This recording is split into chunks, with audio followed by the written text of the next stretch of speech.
তৈরি করেছে। এখানেও বিজয় হওয়ার জন্য ম্যান পাওয়ার দেখিয়ে বিজয় হওয়া যাবে না। কেন পুরো দেশের পাওয়ার তার হাতে, এখন মিলিটারি তার হাতে, অস্ত্র পাওয়ার তার হাতে, অর্থনীতি পাওয়ার তার হাতে, এবং যতগুলো অঙ্গরাজ্য আছে কম বেশি বেশিরভাগই তার সাথে আছে। এই কালা কানুনের বিরুদ্ধে যদি আমরা বিজয় লাভ করতে পারি, সেই একটা পাওয়ারেই বিজয় লাভ করব, আল্লাহর উপরে ভরসা, নবীর প্রেম ও আদব, যেটাকে বলা হয় ঈমান, ওই ঈমানের দ্বারাই আমরা বিজয় লাভ করব। একজন ইসলামের অনুসারী হিসাবে আমি মনে করি, কেন আমার ইতিহাস জানা আছে। বিগত দিন 1992 সালে ঐতিহাসিক 500 বছর আগেকারের মসজিদ বাবরি মসজিদকে শহীদ করে দিল কম বেশি 200 লক্ষর উপরে সন্ত্রাস বাহিনী মিলে। সেই সন্ত্রাস বাহিনীরা ভারতবর্ষের একটা ঐতিহ্য, ভারতবর্ষের প্রাচীন একটা স্মৃতি বাবরি মসজিদ। হাওড়া মুসলমানদের ধর্মীয় স্থান হতে পারে, কিন্তু এটা ভারতের একটা ঐতিহ্য, 1500 বছরের একটা স্মৃতি, সেটাকে শহীদ করে দিল। সেটা নিয়ে আন্দোলন পুরো দেশ জুড়ে হতে লাগলো। কোর্টে বেশ বিচার শুরু হলো, একটার পর কোর্ট, আরেকটা কোর্ট, সুপ্রিম কোর্টে বিচার চলে গেল। আস্তে আস্তে আমাদের আন্দোলন ঠান্ডা ঘরে চলে গেল। ডেটের পর ডেট, ডেটের পর ডেট, ডেটের পর যেতে যেতে একটা দিন পুরো ভারতবর্ষের সাধারণ মুসলমান তারা আন্দোলনকে ভুলে গেল, বাবরির কথা ভুলে গেল। শুধু 6 ডিসেম্বর এলে কালা দিবস পালন করে, তাও নিজে ছোট ছোট করে। সুপ্রিম কোর্ট ঠিক টাইমে, ঠিক সময়ে সুপ্রিম কোর্টকে সম্মান দেওয়া, এটা আমার দায়িত্ব। সুপ্রিম কোর্টকে আস্থা রাখা, এটা আমার দায়িত্ব। কিন্তু সুপ্রিম কোর্টের বিচারও যিনারা হয়, তিনারা তো মানুষই, তিনাদেরও জীবন জীবিকা, রুজি, পরিবার, সন্তান আছে। জানি না চাপে পড়ে হোক, শখে হোক, একটা দিন যখন পুরো ভারতের সম্প্রীতি প্রেমীর মানুষ, ভারতের ঐতিহ্য বাবরি মসজিদ প্রেমীর মানুষ, মুসলিম সম্প্রদায়ের মানুষ আন্দোলন ভুলে গেল, বাবরি ভুলে গেল, তখন টুক করে আইন পাস করে দিল কি ওখানে রাম মন্দির হবে। কেন? আমরা ঘুমিয়ে পড়েছিলাম তাই।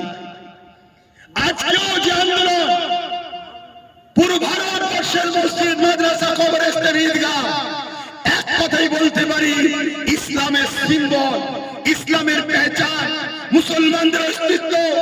আমরা এই ভারতবর্ষে হাজার হাজার বছর আছি, তার প্রমাণ দিচ্ছে কেরলের চিরামান মসজিদ 1400 বছর বয়সে মসজিদের। আমরা এই ভারতবর্ষে হাজার হাজার বছর আছি, তার প্রমাণ দিচ্ছে গুজরাটের 13 বছরের মসজিদ, 1300 বছরের মসজিদ। আমরা ভারতবর্ষে হাজার হাজার বছর আছি, তার প্রমাণ দিচ্ছে এই ভারতবর্ষের হাজার হাজার মসজিদ, মাদ্রাসা এবং আমাদের ঐতিহাসিক পুরাতন কবরস্থানগুলো। এগুলোর মূল লক্ষ্য কি? এগুলোর মূল লক্ষ্য হলো মুসলমানদের ঘরে ভারতের নাগরিকত্ব কেড়ে নেওয়া, মুসলমানদের ঘরে ভোটার করা, মুসলমানদের ঘরে এই জায়গায় নিজেতে গেলে আগে মুসলমানদের হাজার হাজার বছরের প্রাচীন ঐতিহ্য, স্মৃতি, যেটা প্রমাণ দিচ্ছে মুসলমান স্বাধীনতার পরে বাংলাদেশ ভারত থেকে আসে না, মুসলমান এদেশে হাজার হাজার বছর ছিল, তার প্রমাণ দিচ্ছে ওই চিরামান মসজিদ, ওই গুজরাটের মসজিদ, ওই আমার এলাকার 500 বছরের, আপনার এলাকার 300 বছরের শাহী মসজিদ। প্রমাণ দিচ্ছে এই বসিরহাটে 300 বছর ধরে মুসলমান আছে, মসজিদটা প্রমাণ দিচ্ছে। অতএব তোমার গ্রামের নতুন মসজিদ এখন টার্গেট নয়, টার্গেট হলো শাহী মসজিদকে নিয়ে, টার্গেট হলো ওই যে মালদার ঐতিহাসিক মসজিদটাকে নিয়ে। এগুলোকে মুছে দিতে পারলেই তবেই তো বলা যাবে তোমরা অন্য দেশ থেকে এসেছো, এদেশে আছো, খাটো, খাও, কিন্তু তোমরা ভোটার অধিকার পাবে না। এই যে আমাদের অধিকারকে কেড়ে নেবার যে ষড়যন্ত্র, কিন্তু বড় দুঃখের সাথে বলতে হয় আজকে আজকে বহুত মানুষ আপনারা এসেছেন, যেমন সাধুবাদ জানাচ্ছি, কিন্তু আমি ওই সকল ব্যক্তিকে বলতে চাই যারা এসেছেন কিন্তু পানিতে ভিজার ভয়ে ছায়াতে দাঁড়িয়ে আছেন। কাল যদি আপনাকে বলা হয় একটা সাইকেল রেস হবে, জিততে পারলে 1000 টাকা পুরস্কার আছে, 500 টাকা, 10,000 টাকা পুরস্কার আছে, তখন কি আপনি গা বাঁচিয়ে থাকবেন? আমি আপনাকে জাগাতে এসেছি ওয়াকফ নিয়ে, কলগাঁও নিয়ে। আমার আগে উলামারা বক্তব্য দিয়েছে, আমি 10 বছর ধরে আমার কওমকে জাগাচ্ছি যে কওম জাগো, কওম জাগো, ঘুমিয়ে থেকো না, ঘুমিয়ে থেকো না। কেন আমাদের পেছনে বিরাট বড় ষড়যন্ত্র চলছে। সেই ষড়যন্ত্রের মূল কথা হলো দুটো, ভারতে ইসলাম রাখবো না, আর ভারতে মুসলমানরা যদি থাকে ইসলাম ছাড়া থাকতে হবে। আপনারা কি থাকতে রাজি আছেন ইসলাম ছাড়া? আপনাদের তো সেদিকে নিয়ে চলে গেছে, আপনাদেরকে সে জায়গায় পৌঁছে দেওয়া হয়েছে। 14 দিন 15 দিন ধরে রোড বন্ধ করে গান বাজনা হয়, সেখানে সমস্যা কেউ আপত্তি করে না। আপনার 5 মিনিটের আজানের বিরুদ্ধে অনেক বড় বড় সেলিব্রিটিরা নানা রকম বিবৃতি দেয় না। আপনি তো সেদিকে চলে গেছে। সব থেকে বেশি গরুর গোশত এই ভারতবর্ষ থেকে বিদেশে সাপ্লাই হচ্ছে। সেখানে বড় বড় কোম্পানি আছে, যে কোম্পানির মালিক সব অমুসলিম। সেখানে গোহত্যা হলে সেখানে সমস্যা হয় না। মুসলমান, তোমার ঘরে গরুর গোশত আছে কি নাই পরের কথা, তোমাকে গোহত্যার নামে গো ভক্তরা বারবার হত্যা করছে এই ভারতে। তুমি কি বুঝতে পারছো না? আজকে তুমি চতুর্দিকে তাকিয়ে দেখো, তোমার বাড়াই ফেলেতে, তোমার মসজিদের মধ্যে ঢুকে তোমার মসজিদের ইমামের জায়গায় প্রস্রাব করা হচ্ছে, তাকে পরের দিন জামিন করে ছেড়ে দেওয়া হচ্ছে। তুমি কি এখনো বুঝতে পারছো না? তোমার ভারতবর্ষের এই বনগাঁ আকাইপুরে রেল স্টেশনে 2 জন অমুসলিম ভারতের কি বলে পাকিস্তানের পতাকা বেঁধে মুসলমানদের ঘরে ফাঁসাবার চক্রান্ত করেছিল। হাতে নাতে ধরা পড়লো, তাদেরকে পরের দিন জামিন হয়ে গেল। তাদেরকে আবার কেন্দ্র সরকারের লোকেরা ফুলের মালা দিয়ে স্লোগান দিতে দিতে তাদেরকে নিয়ে আসা হচ্ছে। তুমি কি বুঝতে পারছো না যে তোমাদের বিরুদ্ধে যারাই ষড়যন্ত্র করবে তাদেরকে এই দেশে পুরস্কৃত করা হবে? যারা তোমাদের পক্ষে দাঁড়াবে তাদেরকে এই দেশে বিভিন্ন মিথ্যা কেসে ভরে দেওয়া হবে। আর যারা তোমাদেরকে হত্যা করবে তাদেরকে রাজস্থানের মতো জায়গায় যে আফরাজুলকে হত্যা করেছিল তাকে এমএলএ টিকিট দেওয়া হয়েছিল। তোমরা কি বুঝতে পারছো না? আমরা তো এই 10 বছর ধরে জাগাচ্ছি। বড় দুঃখের সাথে বলছি আমার কম, তুমি যদি বাঁচতে নাও চাও, তোমার এই ছোট্ট ফুটফুটে বাচ্চা ছেলেটা, বাচ্চা মেয়েটা কি অপরাধ করেছে তোমার ঘরে জন্ম নিয়ে, তুমি তার কথা একটু ভাববে না? তার ভবিষ্যৎটা কি ভাববে না? সে আগামী দিন স্কুলে যাবে, মুসলমান হওয়ার কারণে রেপ হবে। যারা রেপ করবে, কাশ্মীরে যেমন আসিফাকে রেপ যারা করেছিল তাদেরকে ফুলের মালা দিয়ে তাদের জন্য মিছিল বেরিয়েছিল। তুমি মুসলমান হওয়ার জন্য তোমার ঘরের বেটিটাকে রেপ করবে, আর তাকে যারা রেপ করবে তাকে আগামী দিন সিংহাসনে বসাবার জন্য জনগণ তার পিছনে দাঁড়াবে। কবে বুঝবে আমার কম? এই পানি দেখলে হবে না, ঝড় দেখলে হবে না, তুফান দেখলে হবে না, রোদ দেখলে হবে না, শীত দেখলে হবে না, পুলিশের বুলেটের গুলি দেখলে হবে না, কামান দেখলে হবে না, কোন সরকার বলবে যে আমি বিরোধী হয়ে যাব ওটা দেখলে হবে না। তোমাকে দেখতে হবে তোমার সৃষ্টিকর্তা যাতে রাজি, তোমাকে সেই পথে চলা দরকার। তোমাকে দেখতে হবে তোমার দেশকে বাঁচাবো কোন রাস্তায়, সেই পথে তোমাকে চলতে হবে। তোমাকে দেখতে হবে তোমার পরিবার সন্তানেরা কি করে নিরাপদে থাকবে, সেই রাস্তায় তোমাকে চলতে হবে। এটা চলতে গিয়ে যদি কেন্দ্র সরকার তোমার বিরুদ্ধে যুদ্ধের ঘোষণা দেয়, ওই যুদ্ধটাও তোমাকে অ্যাকসেপ্ট করতে হবে। রাজ্য সরকার যদি বলে তোমার দুশ্মন হয়ে গেছি, তার বিরুদ্ধেও তোমাকে তৈরি হতে হবে। এটাই হবে তোমার প্রকৃত মানবতা, এটাই হবে তোমার প্রকৃত মনুষ্যত্ব, এটাই হবে তোমার প্রকৃত মনুষ্যত্ব। যদি এটা তোমার মধ্যে না থাকে, তুমি একটা মরা, তুমি বেঁচে থেকে কোনো লাভ নাই তোমার মতো সমাজে কীট পতঙ্গ থেকে আমার কওমের কি ক্ষতি হচ্ছে শোনো। তুমি কি ইনসাফের রাস্তায় পাওয়া যায় না, তোমাকে তো ইনসানিয়তের রাস্তায় পাওয়া যায় না, তোমাকে গরিব দুঃখী কৃষক দলিত আদিবাসী হিন্দু মতুয়া শিখ পাঞ্জাবি অসহায়দের রাস্তায় তোমায় পাওয়া যায় না, তোমাকে পাওয়া যায় এদেরকে যারা লোটে সেই শাসকদের চাটুকারি করাতে পাওয়া যাচ্ছে। তোমার মতো অসভ্য থাকার থেকে এই সমাজ তোমাকে মুক্ত হওয়াটাই ভালো। আজ বড় দুঃখের সাথে গুটি কতক কথা বলছি, ওয়াকাব নিয়ে সবাই বলেছে, আমি হয়তো বলতে পারবো কি জানি না, কারণ আপনাদের সেই মন মানসিকতা এখনো আছে কি আমি জানি না, কিন্তু আমি এতটুকু বলবো, আমার কেন্দ্রে যে সরকার বসেছে আমার দেশে, আপনারা মাথার মধ্যে ঢুকেলেন এই সরকার আমার দেশের সবচেয়ে বড় ক্ষতি করছে। এই সরকার আমার দেশের সম্পদগুলোকে বিক্রি করছে। এই সরকার আমার দেশের এয়ারপোর্ট রেল সবকিছু বিক্রি করে দিয়েছে। আজকের এই ওয়াকফ কালা কানুন, মনে রাখবেন এখানে আরো একটা কথা বলে দিই, এটা শুধু মুসলমানদের একার লড়াইয়ের বিষয় নয়। যেমন ইসলামী সম্পদের উপরে আঘাত দিয়েছে, কিন্তু কেন্দ্র সরকার এই আইনটা করতে গিয়ে সর্বপ্রথম যার উপরে আঘাত দিয়েছে ওই আঘাতটা হলো আমার দেশের সংবিধানের উপরে আঘাত দিয়েছে। আজকে ওয়াকফ নিয়ে শুধু আমরা মুসলমান কথা বলবো তা না, এই ওয়াকফের বিরুদ্ধে কেন্দ্র সরকার যে কালা কানুন তৈরি করেছে সেটা তো সংবিধান বিরোধী আইন।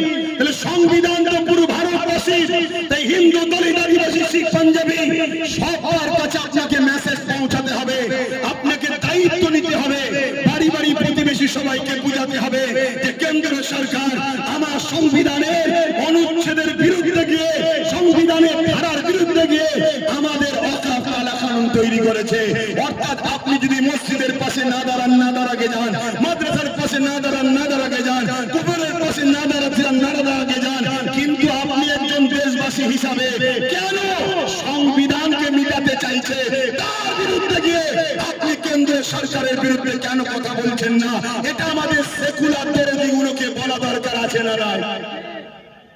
আমাদের তো বন্ধু চিনা দরকার, আমাদের তো আপন চিনা দরকার, আমাদের তো দুশ্মন চিনা দরকার।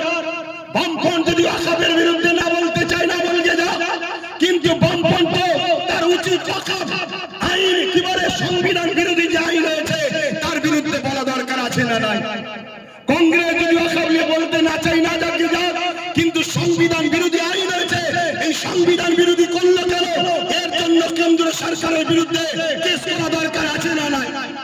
আজকে টিএমসি করবেন, সে যদি আমার মসজিদ নিয়ে বলতে তার অ্যালার্জি হয়, কবরস্থান দিয়ে বলতে তার যদি ঘৃণা লাগে, মাদ্রাসা নিয়ে বলতে তার যদি বুকে ব্যথা হয়, না বলতে চাই না বলতে যা, কিন্তু টিএমসি গভর্নমেন্টকে সুপ্রিম কোর্টে কেস করা দরকার ছিল। কেন্দ্রের অপরাধ সরকার আমার সংবিধানের বিরুদ্ধে গেছে, এই কেস করা দরকার আছে না? কিন্তু মনে রাখবেন রসুলের মাথাগুলো আলাদা হতে পারে, সবার পিছন এক জায়গায় আছে। তাই সংবিধান বিরোধী হচ্ছে যা, কিন্তু শেষ করছে তো মুসলমানদের। অতএব মোচকে একটু হেসে চুপ থাকো, মোচকে একটু হেসে চুপ থাকো। এইরকম একটা জায়গায় যদি আপনারা এই ওয়াকফ কালা কানুনকে বাতিল করতে না পারেন, আপনাদের জন্য একটা আইন অপেক্ষায় আছে, একটু আগে থেকে শুনিয়ে দিচ্ছি। 2000 আজ থেকে 10 বছর আগে যা বলেছিলাম, আল্লাহ দয়াতে যা বলিয়েছেন আল্লাহ আজকে ঘটছে। আজকে বলে যাচ্ছি, যদি এই আইনকে আমরা বাতিল করতে না পারি, এই কালা কানুনকে যদি আমরা কৃষক বন্ধুদের মতো বাতিল করতে না পারি, তাহলে আজকে আমাদের জন্য একটা আইন অপেক্ষা করছে। ওই আইনটার নাম হলো UCC, uniform civil code. Already আমার ভারতবর্ষের উত্তরাখণ্ডে চালু হয়ে গেছে। ওই উত্তরাখণ্ডের মুসলমানরা তারা তাদের ইসলামী কালচার, ইসলামী রীতিনীতি, ইসলামী আদর্শ অনুযায়ী তারা জীবন ব্যবস্থা পরিচালনা করতে পারছে না। ওটা পুরো ভারতবর্ষে লাগু হবে। আজকে মসজিদের বিরুদ্ধে গেছে, কাল আপনি ভাববেন মসজিদ যদি না থাকে ঘরে নামাজ পড়ে নেব, আইন হবে ঘরে নামাজ পড়তে পারবেন না। আজকে আপনি ভাবছেন মাদ্রাসা যদি চলে যায় চলে যাক, আমরা ছোট ছোট করে নিজের জায়গায় কোরআন হাদিস শিখে নেব। আগামী দিন বলবে ভারতবর্ষে কোরআন চলবে না, আগামী দিন বলবে ভারতবর্ষে ইসলাম চলবে না, আগামী দিন বলবে আপনার দিন অনুযায়ী আপনারা চলতে পারবেন না। ওই আইন ওরা তৈরি করবে, কারণ ওরা সংখ্যা গরিষ্ঠ আছে, সংখ্যা গরিষ্ঠ দিয়ে করে নেবে। ওয়াকাফ কালাকানুন করে শুধু টেস্ট করে দেখছে মুসলমান ঘুমোচ্ছে না আমাদের খরিদ্দার হয়ে গেছে। আমার কথা মাইকে বুঝতে পারছে? আমাদেরকে তো কিনে নিয়েছে। এগুলো করে করে মাঝে মাঝে টেস্ট করে দেখছে কতজন পক্ষে আছে আর কতজন গোলামি কি বলে বিরুদ্ধে গেছে, আর কতজন আমাদের গোলামি স্বীকার করেছে। এগুলো তো টেস্ট করে দেখছে। তো ভাই আমার দুঃখের সাথে একটা কথা বলি, প্যালেস্টাইনের বুকে একজন ইমাম সাহেব একটা খুতবা দিয়েছিলেন। এই 1.5 থেকে 2 মিনিটের খুতবা। জুম্মার দিনে কি 1.5-2 মিনিটের খুতবা হয়? কিন্তু ইমাম সাহেব খুতবা দিয়েছিলেন। কি খুতবা? যে জাতি 40,000 নিজেদের বাচ্চার মৃত্যু দেখে, যে জাতি 80-90 হাজার মুসলমানের ক্ষতিগ্রস্ত ইনজোর দেখে, যে জাতি 20 লক্ষ মুসলমানের ঘর ছাড়া দেখে আজও পরিবর্তন হলো না, ওই জাতিকে আমি ইমাম খুতবা দিয়ে পরিবর্তন করতে পারবো না বলে নামাজ শুরু করেছিল। আজকে আমিও বলছি এই জাতিকে, এই সমাজকে আমার মতো আব্বাস সিদ্দিকী বুঝাতে আর পারবে কি জানি না। কেননা এই জাতি দৈনন্দিন জীবনে রোজ দেখছে আমাদের উপরে হত্যা হচ্ছে, খুন হচ্ছে, জুলুম হচ্ছে, আমাদের অকাল চলে যাচ্ছে, আমাদের কবরস্থান সবকিছু চলে যাচ্ছে। যদি এ জাতি এখনো পরিবর্তন না হয়, এ জাতিকে বুঝানো মনে হয়, বক্তব্য দিয়ে পরিবর্তন করা মনে হয় আর সম্ভব হচ্ছে না। তবে হ্যাঁ, পরিবর্তন হবে তো বটেই। কবে হবে? যেদিন এ জাতির সংখ্যাটা কমে যাবে। কেন ইতিহাস বলছে যতদিন আমাদের মধ্যে সংখ্যা গরিষ্ঠতা ছিল, আমরা সংখ্যা অনেক ছিলাম, আমাদের মধ্যে হাজারো দলে বিভক্ত হয়ে গেছি আমরা। এই হাজারো দলে বিভক্ত হয়ে যে এক একজন এক এক দিকে আমাদেরকে টেনে নিয়ে যাচ্ছে। তাই আমরা ইচ্ছা থাকলেও উপায় আমাদের নাই। তাই আমি কথা সংক্ষেপ করছি, কেন আবার পানি আসছে। হয়তো আব্বাস সিদ্দিকী ভিজে শরীর খারাপ হয়, হোক গে যাক। আপনাদের ভিজলে হয়তো শরীর খারাপ হতে পারে, কেন আপনাদের জীবন আমার জীবনের থেকে হয়তো অনেক মূল্যবান। তাই আপনারা ভিজতে চাইবেন না। তাই আমি সংক্ষেপ করে এতটুকু বলি, এই ওয়াকাফ কালা কানুনকে যদি সত্যি আমরা